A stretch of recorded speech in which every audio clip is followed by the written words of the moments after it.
This is Akashvani. In our special program, now we bring you an exclusive interview with Honorable Chief Justice of India, Dr. Justice D.Y. Chandrachud, on the occasion of 75th anniversary of the establishment of the Supreme Court of India. Interviewer is Pragya Devda, Akashvani correspondent.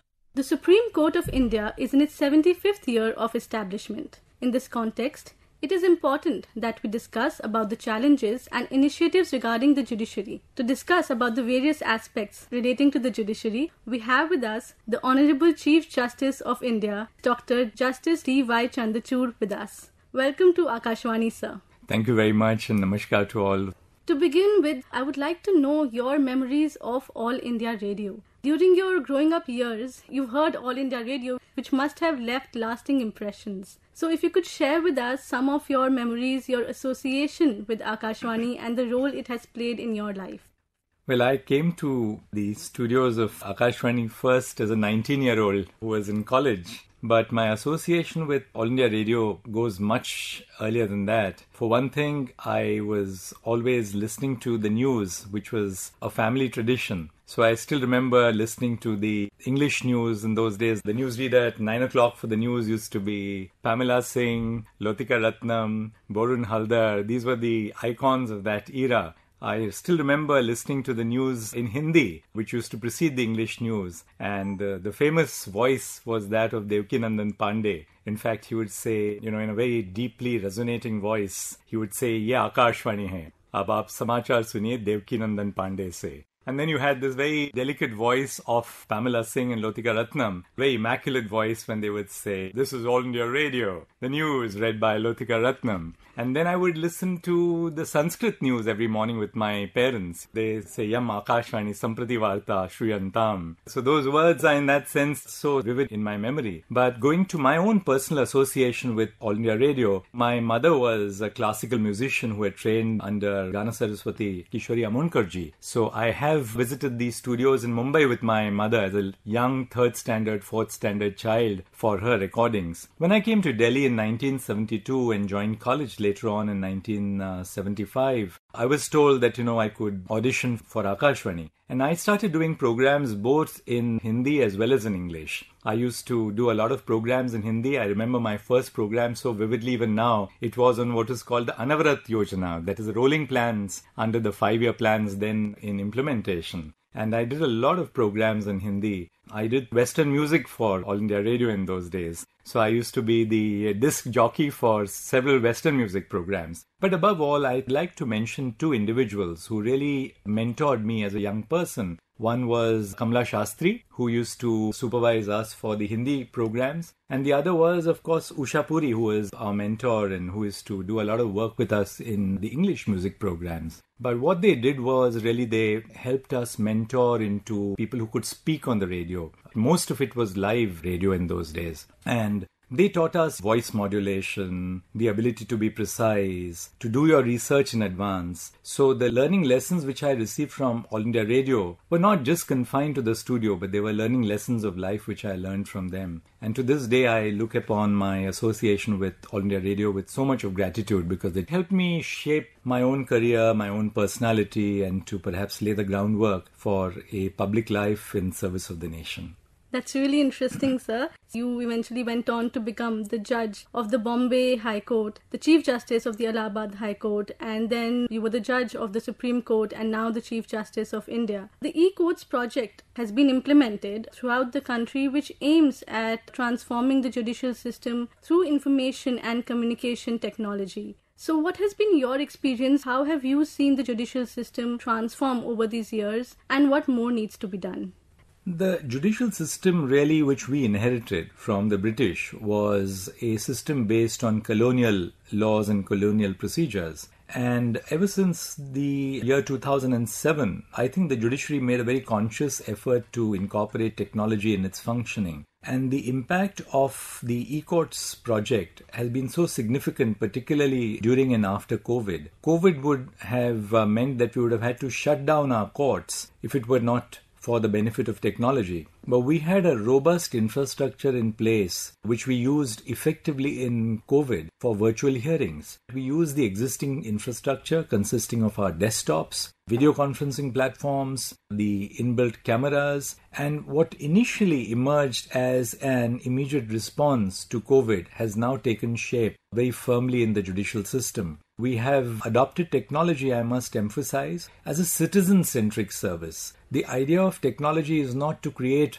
a new monster which will exist apart from our citizens, but to make life easier for our citizens when they access our courts. We have e-filing, our files have been digitized, we have e-payments, we have virtual courts. We have virtual courts, particularly in the traffic challan cases. For instance, in my court in the Supreme Court of India, I run a completely paperless court. So all files are digitized when they come to me. I dictate my judgments into a software. I make my editing changes entirely on my laptop. But at the end of it all these initiatives which we have adopted must be tested from the perspective of whether we have benefited citizens for whom our service is intended to serve. Because all the technology which we adopt in the nation would mean little to citizens if they do not benefit from it. So throughout, our effort has been to ensure that technology takes our work to the homes and hearts of people. We have adopted live streaming of important cases of the Constitution benches in the Supreme Court. Live streaming is extremely important because we are able to reach to all the homes of people. They can understand the nature of the proceedings which goes on in the court. They understand the seriousness with which even small problems of citizens are dealt with by the highest court of the nation. Apart from this, another very important project which we have adopted as part of our technology mission is to translate all the judgments of the Supreme Court into the languages which are recognized by the 8th schedule to the Constitution. As you know, the judgments of the Supreme Court are delivered in English. The proceedings take place in English because it's a court which represents the entirety of the nation. Now, we have about 37,000 judgments of the Supreme Court which have been delivered in English since the birth of the Supreme Court, and it's 75 years old now. All the 37,000 judgments have been translated into Hindi. We have today translated about 76,000 judgments in terms of different languages. 22,000 judgments have been translated into Punjabi, and the translation is taking place in all regional languages. The idea of doing this translation, which is through artificial intelligence or machine-assisted learning, is to ensure that the work which we do as an institution can be comprehended and understood by the people for whom that work is intended. Moreover, our district courts conduct proceedings in regional languages. Evidence is given in regional languages. So the idea of doing all this is to ensure that our services, in terms of the judgments which we deliver, the output of our processes, is known to people simply in languages which they understand. One last point which I would like to mention is that we have put together what we call the e-Supreme Court reports, which is a digitalized version of the paper reports which until now were very popular. Now the digital reports have provided a free resource. So any citizen, maybe a student in a law college, a litigant, someone who has some need to access information about their legal rights, can go to the e-SCR or the digital SCR and source all our judgments online free of charge. We have set up e-Seva Kendras. Now the e-Seva Kendras which we have set up under the ECourts Project basically ensure that the internet divide does not deprive anyone of information. So every one of the court establishments in India, we have about 3,000 odd court establishments in India covering about nearly 18,000 courts, and every court has an e-Seva Kendra, so that all the services which are provided as part of the ECourts Mission Mode project are available to citizens even in a physical space. So even if a citizen does not have access to the internet, does not have a smartphone, that doesn't matter. Our services will be provided free of charge at all these e-Seva Kendras across the nation. With regard to information and communication technology, the Supreme Court has been giving training to its visually impaired personnel regarding use of digital technology. Could you share with us what are the steps that the Supreme Court is undertaking to ensure that the judicial system is accessible for persons with disabilities, both as people working in the court as well as those seeking justice? Under the ECourts Project, we have human resources on a knowledge platform as well.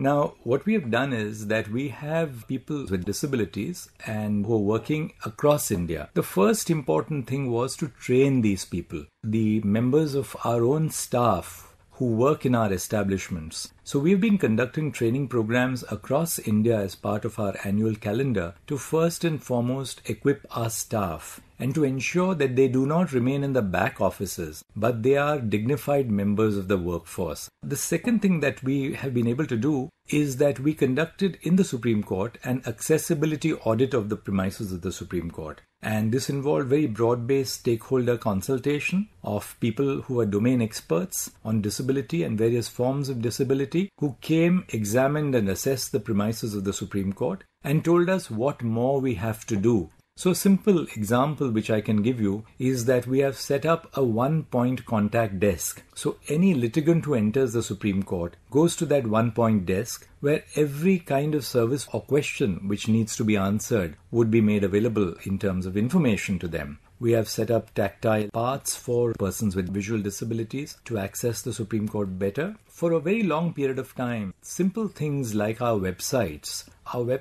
had visual captures. So we have changed that by providing for audio captures. So simple initiatives like this can go a long way in making the workplace more inclusive for people. We had in my court a young woman lawyer who has both hearing and speech impairment. She is qualified in the law and she would like to have an access to the opportunity to present her cases before the court. So for the first time, we introduced sign language interpreters for people like her. So these are various initiatives which we have adopted in the course of our proceedings in the Supreme Court. Interestingly, I must share this as well with you, that we have set up what we call the Mitti Cafe in the precincts of the Supreme Court. Now, the Mitti Cafe is run exclusively by people with disabilities, and the importance of that initiative, which has been extremely successful, is to allow civil society to understand that people with different forms of physical disability can yet contribute as equal members of the workplace. And the cafe which we have set up in the Supreme Court premises, and which thereafter was followed by a similar cafe at the Rashtrapati Bhavan. I know as a matter of fact that the cafe in the Supreme Court has been extremely popular with lawyers, with litigants, but above all it sends a message of inclusion,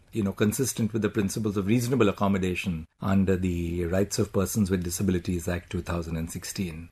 Taking that forward, what is the present status with regard to representation of women in the judiciary? And when I'm asking this, it's not just about numbers, but the kind of opportunities, the kind of work that one gets. Also, what steps are being undertaken to ensure that they get equal opportunity to work? I think we need to begin with legal education itself, because it's through a more inclusive educational space that we can inculcate the participation of more women in the judiciary or in other branches of the legal profession. With the setting up of the 5-year law course in the 1990s in various universities, including the national law universities, we have seen that women are increasingly being admitted to these institutions. Another learning experience which we have had is that if women are given an equal opportunity to compete for employment, then the experience is that women succeed like no other segment of our society. So, for instance, in the open recruitment examinations to the district judiciary across India, our statistics indicate that over 50%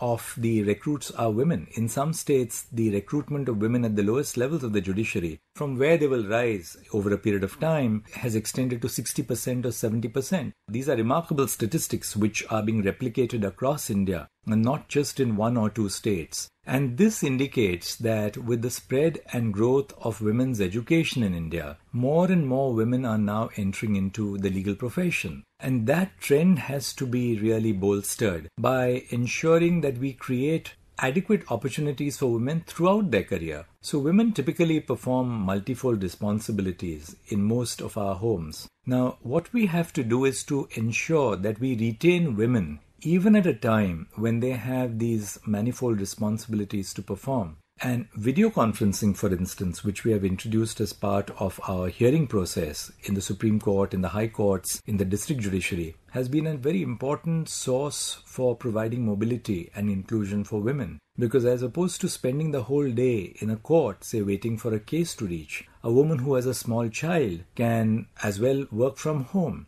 She can join in on the link when it's time for the case to reach and be just in the court for that duration of time when you are required to argue your case in court. The status of women in the higher judiciary, however, needs improvement. The status of women in the higher judiciary today reflects in many ways the status of the legal profession, say, 15 or 20 years ago. Because the women who joined, say, 20 years ago, the legal profession, would be today the women who are obviously going to take higher positions of responsibility. So the change on the ground which is taking place today in terms of more women entering the legal education space or the district judiciary will actually see its impact, I believe, maybe in the next decade or so. But today we need to make more efforts and to do everything to make the workplace more accessible and more hospitable for them. Just as an example, we have set up a creche in the Supreme Court.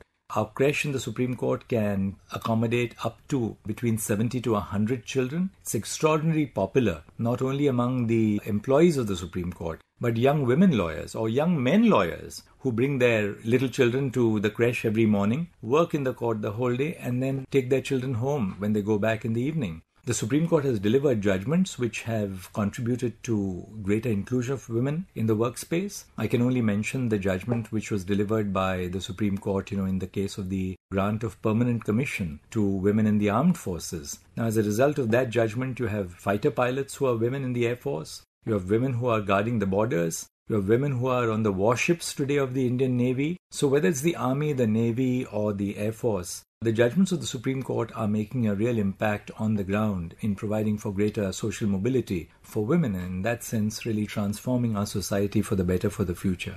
Sir, from your experience, do you also notice a different perspective that comes in with the participation of women? Oh, absolutely. I have shared the bench with some very, very erudite and scholarly women colleagues when I was a judge of the Bombay High Court and, of course, in the Supreme Court of India. And I feel that the importance of having more women on the bench in the courts, for instance, that's my experience, is because the lived realities of women are very different from the lived realities of men.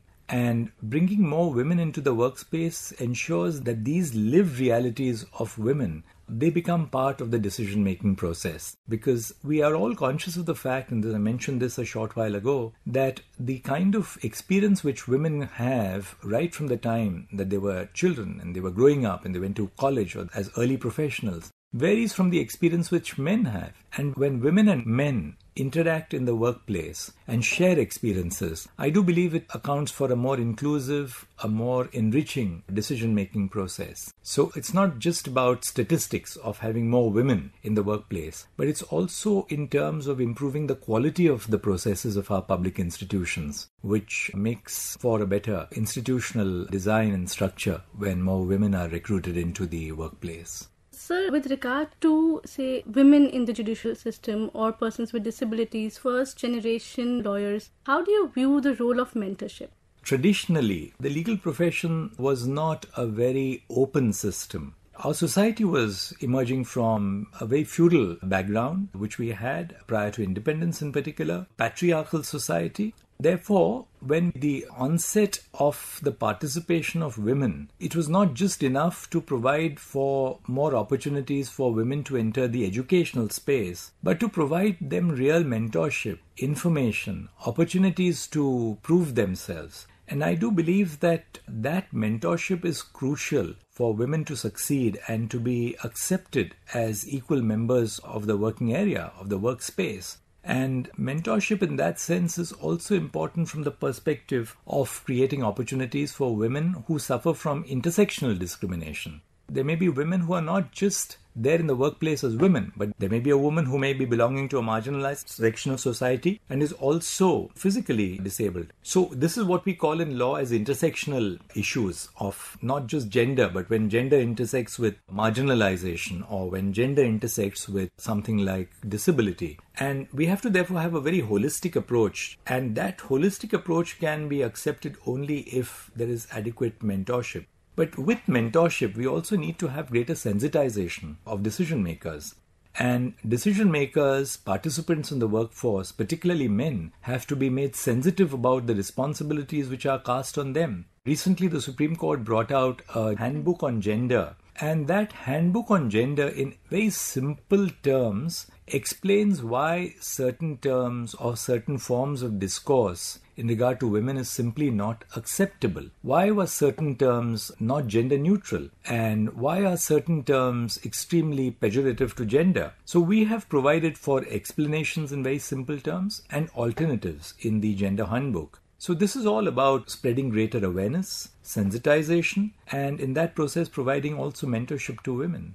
So what would be your message to the first generation lawyers? The base of the legal system has expanded tremendously. And with the expansion of the base of the legal system, there are more and more opportunities which have emerged for young lawyers. For instance, we have been designating senior counsel in the Supreme Court, and so many of these people who have been designated as senior counsel in the Supreme Court are first-timers. They haven't come into the legal profession with a family background. I must also share with you that between 1950 and 2024, only 13 women had been designated as senior counsel. Senior counsel is really, a slightly more elevated form of status in the legal profession when you are accepted to be a person of excellence. But in February 2024, in one go, we designated 12 women as senior counsel. So an equivalent amount to what we had from 1950 to 2024. Likewise, in August of this year, we designated another batch of women lawyers as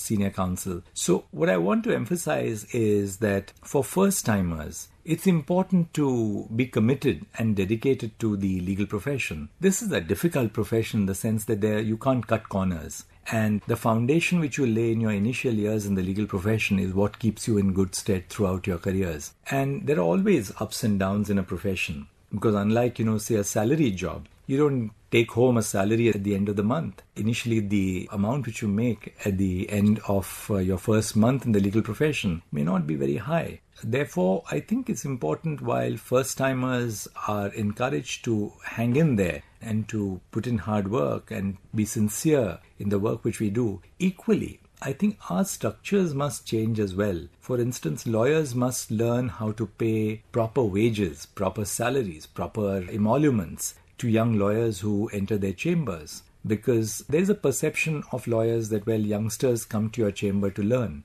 Youngsters do come to chambers to learn, but equally, youngsters today have a great deal to share. So it's a two-way process, really, of absorption and sharing and mentorship, which we have to provide to the younger lawyers.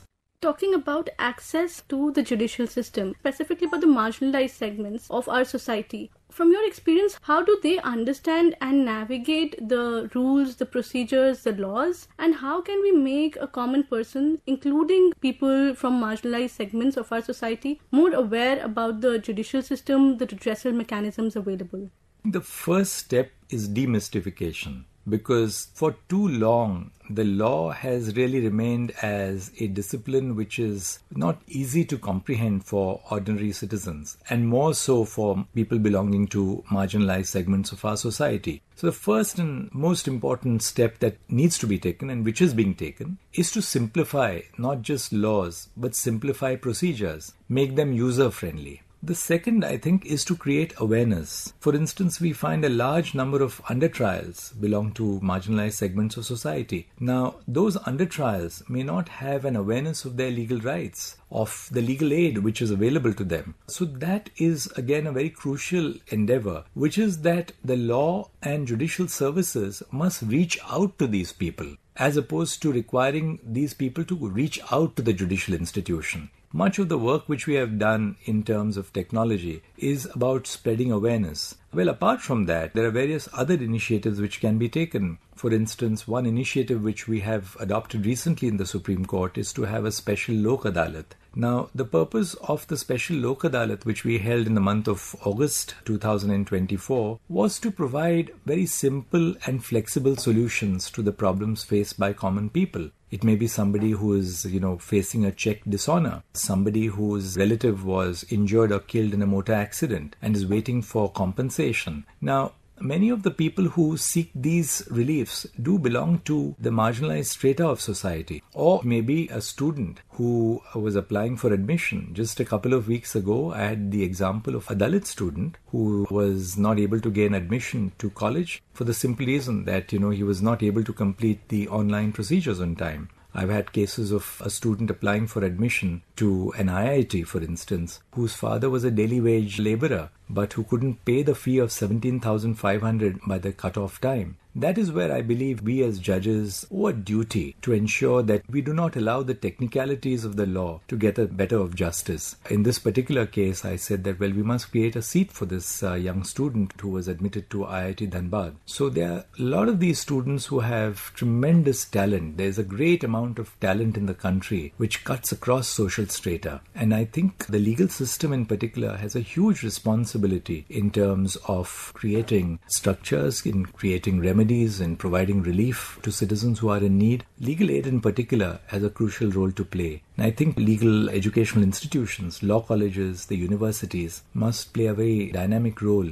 in setting up and fostering legal aid clinics to provide basic services to people who can be made aware of their rights. Sir, as the Supreme Court would be completing 75 years of its establishment in a few months from now, what is the one thing that the Supreme Court has done extremely well which other countries can learn from India? And what is the one thing where the Supreme Court needs to work upon?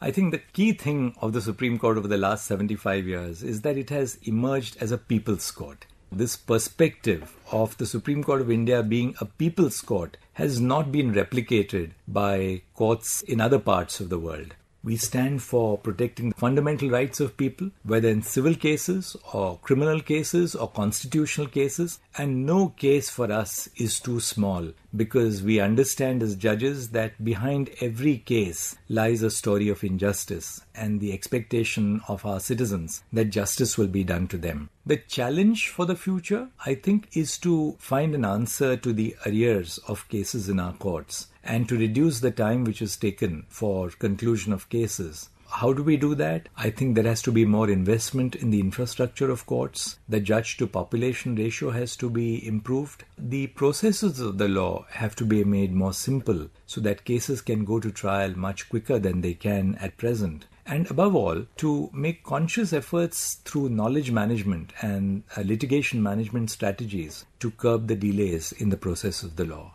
As the Supreme Court completes 75 years, what is your vision for this pillar of democracy? Well, my vision for the pillar of democracy is to build on our strengths and to reach out to people. There must be a sense of confidence of all our citizens in the work which we do, because the credibility and legitimacy of the institution of the Supreme Court as an institution lies in the confidence which people have in us. And that confidence we can sustain provided we provide flexible, efficacious and quick solutions to the disputes which people bring to the Supreme Court. We have to continue to build on our traditional values, which is justice for people, with all that is modern, namely knowledge management, deployment of technology, the use of artificial intelligence. So in that sense, going forward, the Supreme Court must combine what is traditional and use that in conjunction with what is modern to make it relevant to our times. As we come to the end of this interview, what would be your message to the listeners of Akashvani, especially the youth?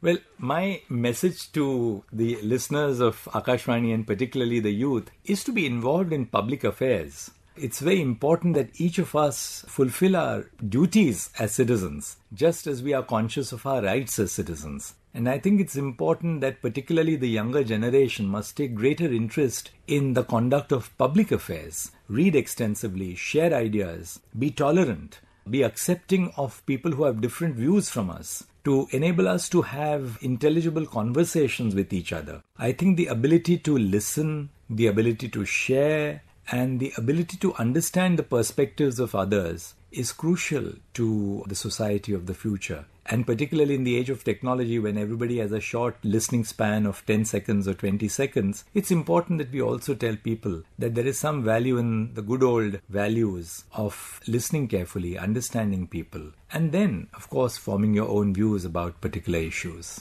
Today we got to know about various aspects relating to the judiciary, right from access, how information and communication technology has been integrated by the Supreme Court, how it is a people's court, and whether it be persons with disabilities, women, marginalized sections of society, the various steps that are being undertaken, your association with All India Radio, and your message for the listeners of Akashvani. Thank you very much, sir. Thank you. It's been a great pleasure and an honor to be here. You were listening to an exclusive interview with Honorable Chief Justice of India, Dr. Justice D.Y. Chandrachud, on the occasion of 75th anniversary of the establishment of the Supreme Court of India. Interviewer was Pragya Devda, Akashvani correspondent. This program was produced and presented by the News Services Division of Akashvani.